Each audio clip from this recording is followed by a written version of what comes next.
Hey guys, it's me again, Flo, here with another investment video. Today we are going to talk about how to save money building that house in Nigeria. For those who don't know, those who are wondering, why am I always talking about building a house? Why don't you just buy a house and rest? In Nigeria, building a house is more common. I didn't conduct any official surveys, but I can confidently tell you that 99% of houses you see in Nigeria were built from scratch by the people who own them. This means that by the time the building is complete, the landlord or landlady owns the house 100%. In the Western world, when people say, I am buying a house, what they actually mean is that they are borrowing a house. Because what happens is when people want to buy a house in Obodo Oyibo, they go to their bank, borrow the money, go and buy the house, and then they start paying the money back to the bank bit by bit in what is known as mortgage. It takes anywhere from 25 years to 40 years to completely pay off the mortgage on a house. Yeah, it's hard to find someone who can dip their hands into their pocket and buy a house cash down in Obodo Oyibo. Yeah, it doesn't happen. In fact, it's not even advisable because it's not good for your credit. In Obodo Oyibo, you are expected to owe money to build good credit. Isn't that ironical and funny at the same time? Anyway, that's the story for another day. What I'm trying to tell you is that in Nigeria, we do not have access to even short-term credit, not to talk of a long-term credit like a mortgage. So what we do is that we save up money, build our houses in stages at our own pace. But the good thing is that you have the peace of mind that nobody is coming to throw you out of the house if you don't meet up on your mortgage repayment. So you build it at your own pace, and by the time the house is complete, it's yours 100%. I actually like that about Nigeria. Another thing I wanted to say before I start is some people tend to think that when we're talking about building a house, that we're only talking to those that live abroad or the millionaires of Nigeria. But no, when we are talking about building a house, we are not talking about mansions and skyscrapers. Yeah, even if it's a 4x4 room bungalow, it doesn't matter. It's a house.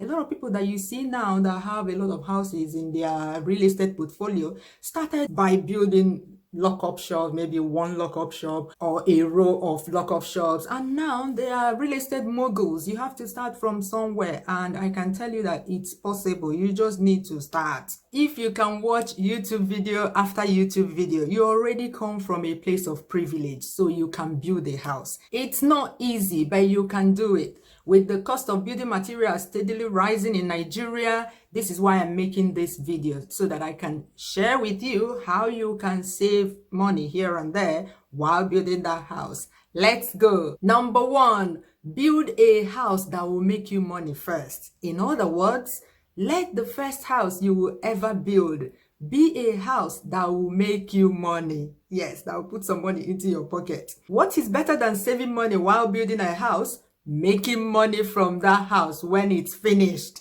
A personal house does not make you money.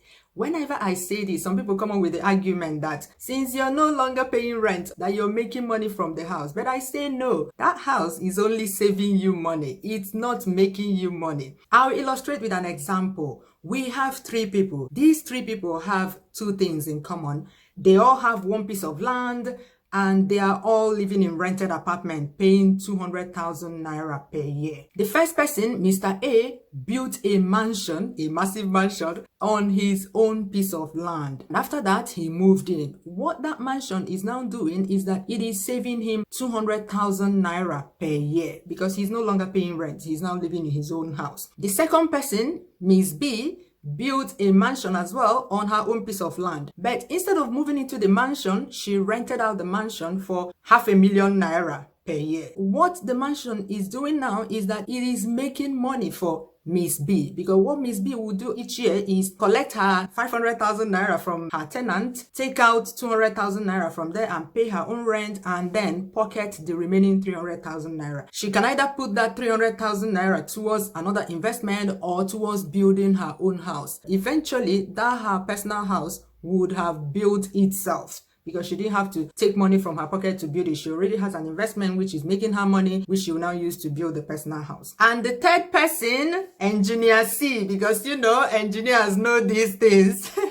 Instead of building a mansion on his own piece of land, built a block of flats, and when it was complete, moved into one of the flats and rented out the rest. Engineer C is the person that will gain most out of these three people. Remember, they all started with the same piece of land, they were all living in the same kind of accommodation, but at the end of the day, engineer C is the person that will gain most. Which of these three people would you like to be? Let me know in the comments. So this is how we are going to start.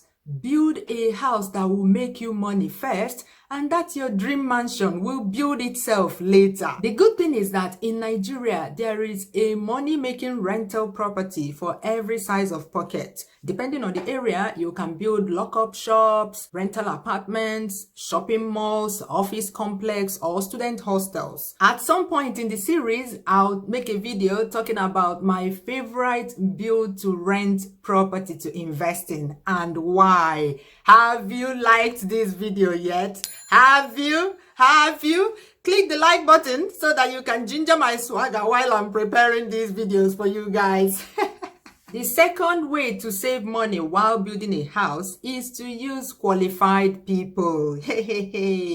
Don't go and be giving somebody that is inexperienced the contract to build your house because the person is a friend or a relative. No, you don't use your house to do a favor for people. If you want to build a one-story building, make sure you hire someone that has experience in building story buildings. Don't go and be hiring people that are only experienced in building shacks to build your one-story building for you. Some people are what we call alocha akutu. They build, they find out that they made a mistake, they knock it down and then rebuild. That's your money going down the drain, and you don't even want to hear that the house fell down at some point, because so yeah, to save yourself some money and heartache, hire only qualified people. Number 3, be ahead of the prices of building materials in Nigerian markets.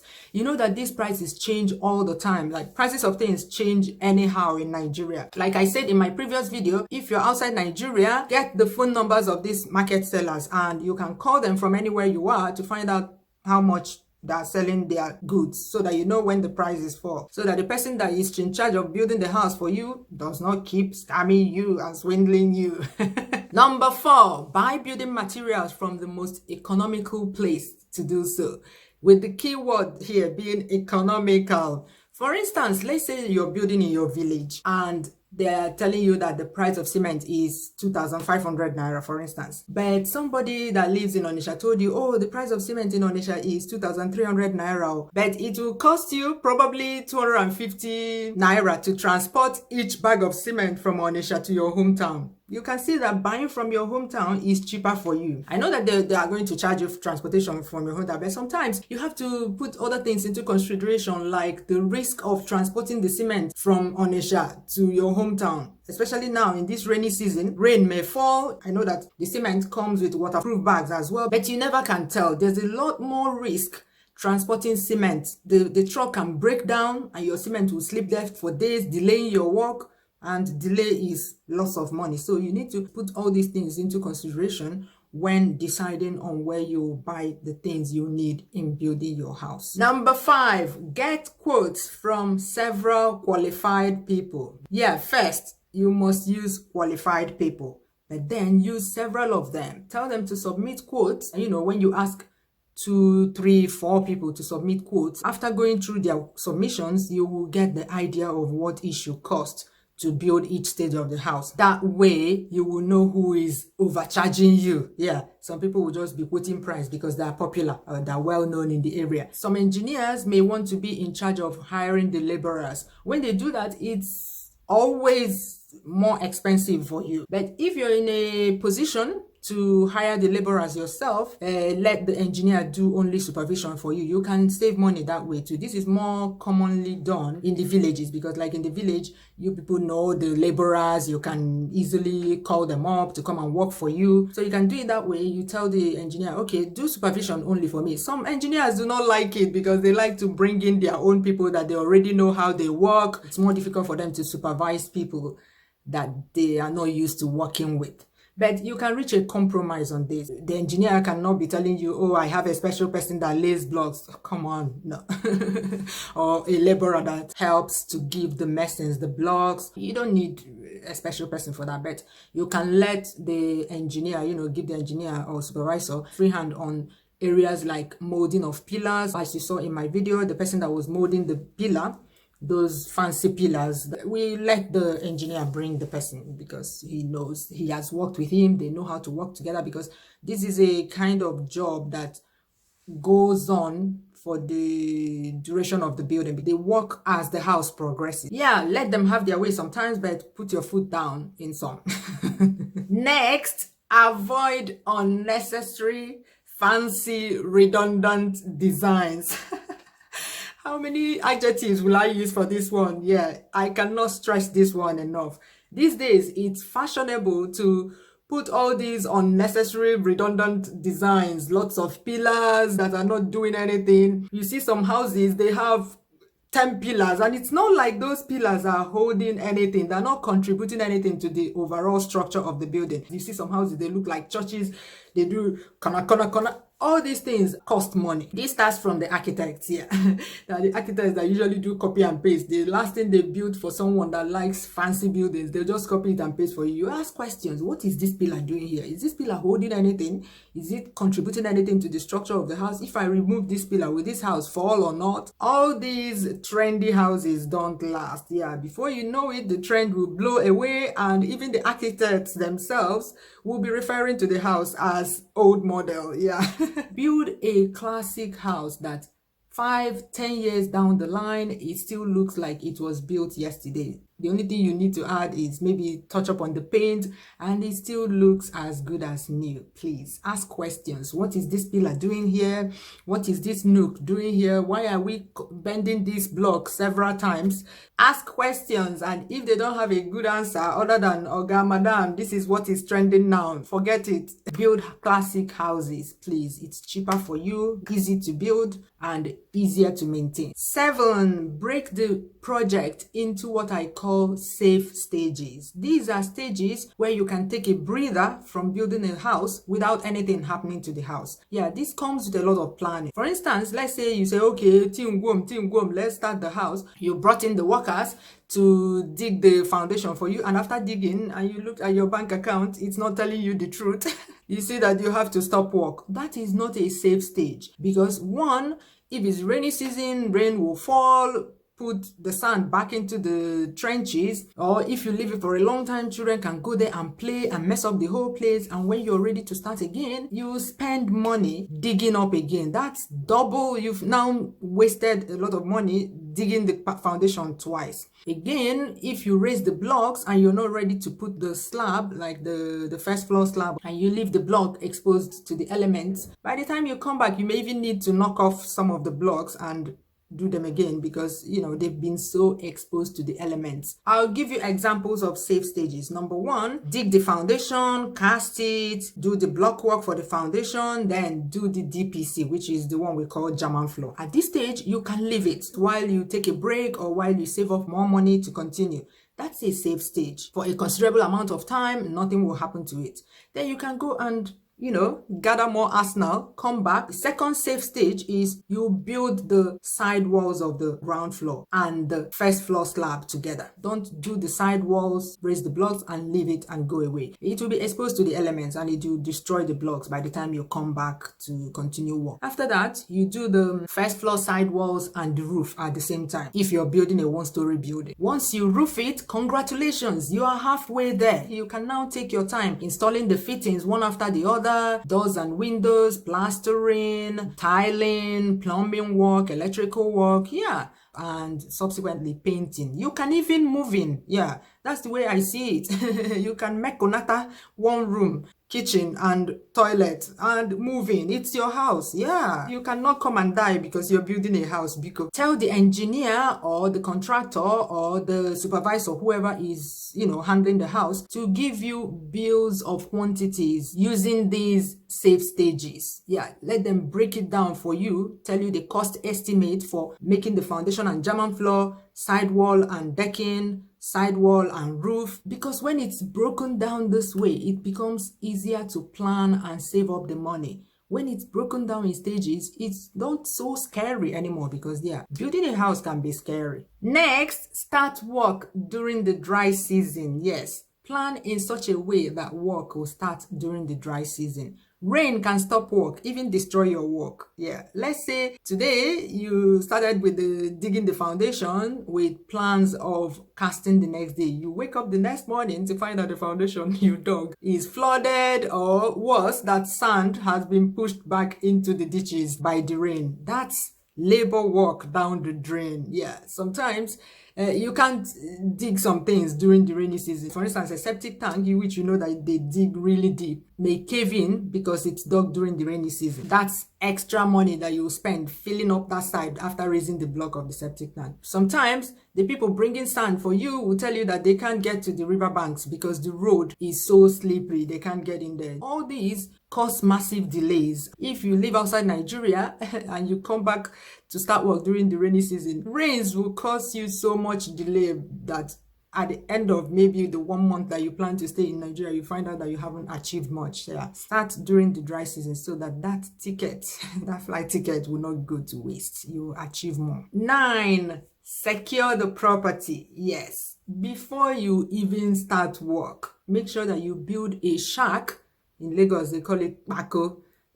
Build a bacha shack. You make it with wood and zinc at one corner of the piece of land away from, where you build. This shack is for securing your building materials such as cement, nails, binding wire, all those small building materials. Not only will it protect the cement from thieves, it will protect the cement from the elements, especially during the rainy season. Put it in there with a key, strong key, so that at night nobody will come and it won't be easy to break it and steal it. Also, if you can, this one is optional, at the same time compulsory, depending on the area. If you're building in your village, stealing is not that common in villages. You might be able to get away with just building the shack and securing the building materials that can fit in there and leave the rods, the wood outside, the blocks outside. But I tell you, even in some villages, I'm just talking about villages based on my experience in my village, they don't steal things you put outside. But in the cities, at night, you will see people coming with wheelbarrows to come and steal your sand, steal your rods. You have to look around depending on where you're building, but I say it's a must, securing the compound with a fence before you even start. Put a gate with a lock so that your rods, your sand, your granite, your stones, your wood, blocks, everything you put in the compound will be secure. If not, you go to bed at night, come in the morning, and everything you left there has disappeared. This is one of the ways to save money, because if you leave all these things you buy and people steal, I'm not even going to tell you how much you're losing if somebody takes away 116mm rod from your compound. If you keep your building materials careless, some people know how to keep it careful for you. But if you don't want to build a fence yet, because some people prefer to concentrate on building the house before they build the fence, make sure you put a security personnel there. You have to have someone, maybe a security person that will be sleeping in the shack and watching over all your materials in the compound. It doesn't make sense buying all these building materials and leaving it for other people to come and that's all my pieces of advice. Click this box here to watch more videos in my investment series, and watch out for future videos. I still have a lot of information to share with you. Bye bye. See you soon.